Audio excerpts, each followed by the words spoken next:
Wara li tnejn li għadda l-Ministru għall-Finanzi Edward Cicluna ppreżenta l-budget tas-sena d-dieħla, ir-reazzjonijiet komplew jaslu mhux biss mill-partijiet ikkonċernati iżda anke mill-esperti ekonomiċi.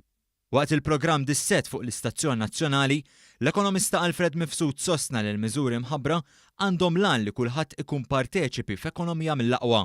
Fil-waqt li jżomm l-ajruplani tir, min forsi mhuwiex jipparteċipa biżżejjed fit-titjira b'xi mod jħossibu. Allura kellek miżuri twal ħafna illi ma jaffettwawx il-kulħadd imma jaffettwaw numru żgħir ta' nies jew setturi żgħar.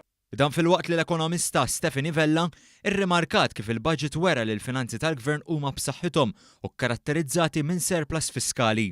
Juri illi l-ekonomija miexja mingħajr ħafna involviment tal-gvern, mingħajr m'hemmx major involvement tal-gvern u għaddejja b'ritmu tajjeb u qiegħda tikber. U allura jisu l-involviment tal-gvern f'dan il-budget kien iktar partikolari f'ċertu areas. Is-Sur Mifsud fisser l-ekonomija bħala waħda sostenibbli hekk kif hemm bilanċ bejn in-nefqa u żieda fl-ekonomija. Meta tikkompara kemm qed tiżdied in-nefqa ma kemm qed jiżdied l-ekonomija f'termini nominali, il-persentaġġi huma stabbli ħafna. Mhumiex qed tikber b'tali mod li l-persentaġġ tan-nefqa tal-gvern mal-ekonomija b'xi mod qed tisplodi. Hawnhekk semma s-surplus u tnaqqis fid-dejn, żewġ elementi li jekk fil-futur l-ekonomija tbatti, il-gvern jista' jimmanuvra fiskalment grazzi għal din il-ħidma bilha li tkun saret.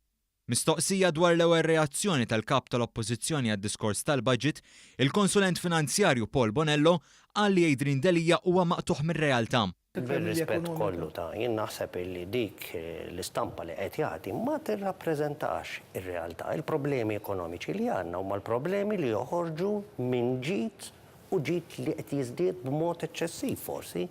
Is-Sur Mifsud qal ukoll li Delija mhux qed ikun realistiku. Kritika li tgħid li mhux se tinbidel il-ħajja tal-pensjonanti li meta daw żdiedu b'4.50 fil-ġimgħa li tajt il-żieda fil-sussidju tal-kera li ħatola b'mod qawwi ma tagħmilx differenza fis-suq tal-kera. Naħseb illi m'intix tkun realistiku m'intix tkun fatwali.